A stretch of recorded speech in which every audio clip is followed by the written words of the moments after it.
the space was a very large space. It was Yeah. oversized. Everything about this hotel was oversized. When they built it, real estate was not an issue. The kitchen was the size of left field at Fenway Park. It was huge. Yeah. Um, and all of the rooms were huge. There were some problems with the space. There was an outdoor patio in the front, but it was sort of a wind tunnel down there, so you could never sit on the patio. So I said, I want to put a new face on the building. I want to build a two-story enclosure, the length of the patio, and I want to turn that into an atrium. And that'll be my billboard over here to let people, I'll put my sign on it, people see it, of these beautiful lights, put a bar out here. And that became our signature. I needed to get all kinds of approvals from the city and the local neighborhood group, but I went through all that. And we So called it it was the garden atrium, and we filled it with filled it with plants, and we had these huge portobello mushroom inspired light fixtures that are 10 feet more. They're 12 feet in diameter. Yeah. Okay. Yeah. And when the air conditioning would kick on, they would swing in this huge atrium. Yeah. And they were from a company called Aqua Creations, which at the time, Aqua Creations now is, in the vernacular of any interior designer, but at the time they were very new. They were an Israeli company. Yep. And Scotty had found this product and introduced it to me. Scott Ferrio, our lighting designer. Yeah, Scotty, very talented guy. And we got in contact with them and we placed an order and we were able to have the order come in. We bought a lot of light fixtures from them. He introduces us to a product called Color Kinetics, which I believe is one of the first LED strips. They get bought by Philips like a year later. Right. And the light strips you see in every kid's bedroom now goes back to these Color Kinetic strips that Scotty had seen and saw those are going to be the future. And we had not only that, but he brought the president of Color Kinetics over at the time when we were building the restaurant, and he explained to the guy all the different things I was doing, and the guy said, "We got to have our product in here." And Scotty came to me. I said, "Scott, we don't have the money for this stuff." And he goes, "Jimmy, he's going to give you anything you want. This is going to become his showroom," and he did. And it wasn't long after that the company was bought and became Philips. And they became very friendly with us too, because they were so happy with all the different ways that we hid the lighting and had it glow. All those applications.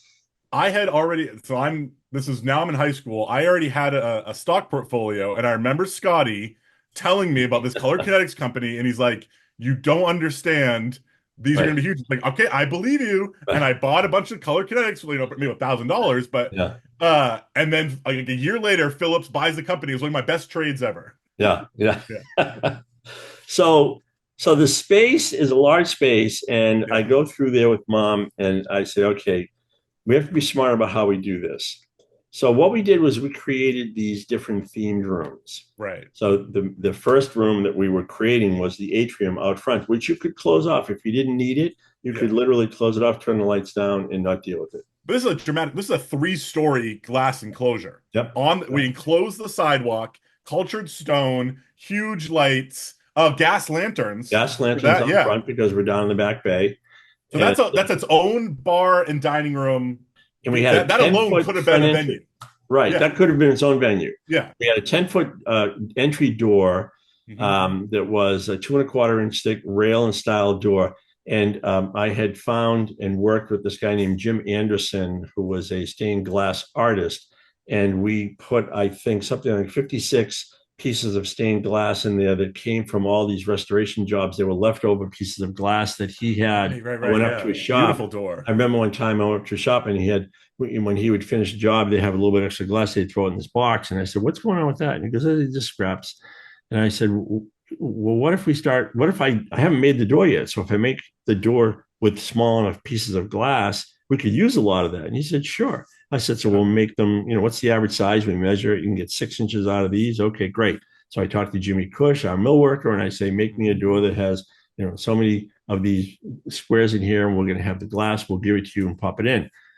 When we started to peel out the glass that was in these crates on the floor of the corner of his studio, they were all leaded glass. There was some that had grapes in them. Do you remember the ones that had grapes? There was all these colored churches, these reds, these yellows. It was amazing mosaic. Some of them had dimples in them. Some of them had bubbles. Some had the internal circle, concave, convex, and it really was a work of art. So we had all of those pieces made. We had the door made by Jimmy Cush. Then we sent the glass up to Jimmy Cush, and he had put all the glass in and put all the stops on the backside. When the door arrived, I mean, this door in those days, it probably cost about $12,000. And it's huge. The store, it's like a 12-foot, 10-foot door. It's a 10 massive door. Yeah. And so one of the things we didn't realize was, because we're on the sunny side of the street, when the door opened, and at the end of the day, the sun would, rise and set straight down Stuart Street through Park Square. So when the door was open 90 degrees with a stop on it, the light would come through, and it was just a work of art. Yeah, it was like a church. It was like a church mosaic. Oh, yeah, church mosaic. Yeah. So we had that on the front door, and that was the entry off of Stuart Street. Right. And then we entered in what we called the bar cafe, and we put the pizza oven, the wood stone oven, in the pizza. We put that in the bar cafe. So that was an anchor. That was a feature for that room. Long bar, tall back bar, antique mirrors, distressed vintage type mirrors. We had the anchor of the wood stone oven with natural stone around it, with this forged black iron hood over it. Right. That was the first room. And then I had the arches made from my friend out in California, Paul Drabelbis, and I had these GFRG arches made, and those hung across the room with the little pilasters on them. So that's the first time we used the arches, I think, right? The first time we used the arches here. I had used them before, but not in that shape and not here. And then the second room over was the main dining room. So then we did a different coffered ceiling with wooden beams, and we had the high-back wooden banquettes. They were back-to-back with the banquettes in the bar cafe, but they were a different style. And didn't we have from Vermont, from a reclaimed barn wood? Jimmy, it was like 100-year-old wood we had. Yeah. So Jim Cush, the most talented mill worker I had met, and I'd been all over the country. When I met Jim and started using him when we owned Cafco, and I realized how talented he was, and he was a relatively small shop at the time, but he did some amazing things. Like one time he called me and he said, there was this barn, they were taking down this barn up in Vermont, and I went up and I bought all these beams, and oak, when it gets wet, it turns black. So the beams were massive. They were like 18 by 24 inch beams, and you had to get a trailer up there, and they had a small cherry picker, and you put them all on this flatbed and you sent them down to a shop. But when you cut through them, they're brand new. And anytime you put a nail or a bolt in these things, those would also get wet and turn black. So when you're slicing boards out of this, that's where those black holes are from. Those are from spikes or nails coming through. And then he would distress it so it would look 100 years old again. And he had a ton of this stuff. So anytime we had the opportunity, we would use it. So when we were building, there were times where I'd say, I want to use that on that oak as the nosing on the bar. And he'd say, yeah, that's great, but let's hand hewn it. And then I'll use this marine varnish on it so it'll never chip, but it will look like it was, hand carved. And all our nosings became this same red oak. And then, so in the bar side, we had slate floor, but then wood floor in the dining room. We did a wood floor in the main dining room. We did a slate floor for cost reasons. I could buy the slate for about $3 a foot in the bar cafe. And then on both ends of the main dining room were two more rooms. So one room we created the wine room. It had these 350-year-old antique doors that I had brought in. Those are from India, I think. They were from India. But they actually had Chinese markings on them. So somehow they went from China to India, but we bought them from India. They were like an antique armoire, and you took it off the armoire and made them the actual doors of the room. Yes. Yeah. And then we, again, with Moonlight molds, I did this sort of relief plaster. Were they like garlic? We also had like he made molds of something around the edges. They were acanthus leaves, and they were Brussels sprouts. Brussels sprouts. And there was a relief arch that went around the room. We designed the room so that it would fit the repeating pattern. Then we had a huge gold leaf. Yeah, didn't Holly gold leaf the whole ceiling? Holly. Yeah. So this artist from New Orleans and her sister Holly and Marcella Doe, I would bring them all around the country with me on any project I did. So obviously when we were doing our own restaurants, they would come in. They did all the block aging walls, made the walls look like antique plaster, and they did all of the gold leafing or silver leafing or copper leafing. But the plaster work that they did, which was only done with paint, Right. people would walk right up and touch it and say, I remember people are always touching the wall. The plaster to look so good. And I say, no, it's not plaster, it's paint. It's like 6 different layers. Did we do the wine labels in Boston too on the wall? We did. We collected thousands. Anyone that wanted to sell us wine, they had to give us old wine labels. Well, that's how it started. And, I had this one wine salesman, and, I was always hounding him, get me more labels, get me more labels. And every once in a while, one of the wine reps would come in and they'd be so happy, and they'd open an envelope, and inside it would have 6 labels. And they'd say, Jim, here. And I said, guys, you don't understand. I need We're doing the whole wall. Hundreds of labels. And one day, this particular wine rep, he comes in with a hand truck, and he's got they look like shoe boxes, but they were actually file boxes. And they were stacked up all the way to the top. And he used to deliver wine, so he knows how to handle a hand truck.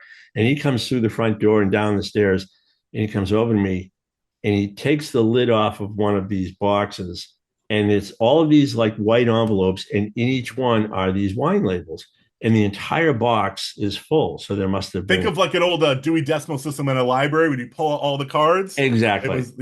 Exactly. So I said, where did you get those? And he says, more importantly, he said, every one of these boxes is full of wine labels. And they're all different. More. They're all different. They're all different. So you can put them everywhere. Yeah. I said, I don't. How did you do that? And he said, well, back in the day when we used to sell wine, we used to have these albums, and we would put the wine labels in the albums, and we'd go out to our client and we would show them the wine label instead of carrying the wines around. Nowadays, we have these refrigerated, padded sacks, and I can actually bring the wine and they can taste it and see the label. And, we have, you can go on to our website and you can see the wine labels. But back in the day, every single wine needed their label. And every time the vintage changed, those labels were obsolete. So they just were all stored in this closet, and we were moving our operation from one building to another. And one day the guys show up to move, and they see all these boxes, and they're going to throw them out. Mm-hmm. And I said, nope. No, I think I have a home for these. I know this crazy guy in Boston. Mother load of wine labels. To this very day, we still have them. Oh, yeah. Them in every restaurant. We sent them down to Mexico. Like wallpaper. They look beautiful. Right. Yeah. And the box, you also collected you made the whole host stand and a whole wall out of antique wine boxes. Right. Yeah. So now we have a wine room at one end with these beautiful antique doors. We have the main dining room in the middle. We have the bar cafe next to it with a big bar and a pizza oven in that. Then off to the left, we had what became known as the Tuscan room. Right. So I had this even bigger than the wine room. It's probably three times bigger than the wine room. Yeah. I think it sat 40 people. The wine room sat 16 people. And there's a plaster relief ceiling system. It's like a Georgian box beam ceiling system that was from the Biltmore Hotel, the famous historic Biltmore Hotel. Mm-hmm. And my friend Paul had the molds from it because he had done the restoration of this is moonlight molds. Are they in Northern California or Southern California? No, Southern California, Gardenia, California. Right. Okay. And we should do an entire episode on moonlight molds. He did what did he in Vegas? He did what hotel? He did everything in Vegas. But there's a photo of me in his shop. I'm about this big, and I'm next to a wall that has a court jester sort of sitting with the funny hat, and it was carved out of styrofoam, and the floor is painted in a grid, and this structure is at the end, and I'm about this big, and the structure's huge, and he clicked a photo of it. And then what happens is then they spray it, and eventually it became gold leaf, and there were 2 of them, and those were on the top of Harrah's right on Las Vegas Boulevard for many, many, many years.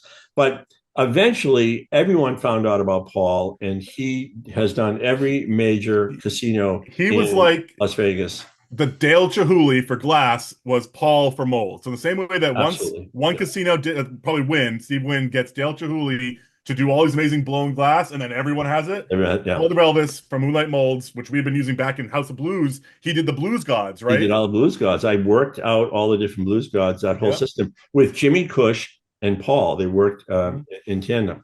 So we did a Tuscan ceiling in that room, and then we did block aging on the upper part of the walls, and then we did a Right. stone chair rail and stone on the lower part of the walls, and we did the same Moroccan slate in the room on the floor. So that was a private dining room that sat 40. The wine room was a private dining room that sat, I think, 16. The Yep. entire main dining room could be bifurcated off, and that I think sat almost 80.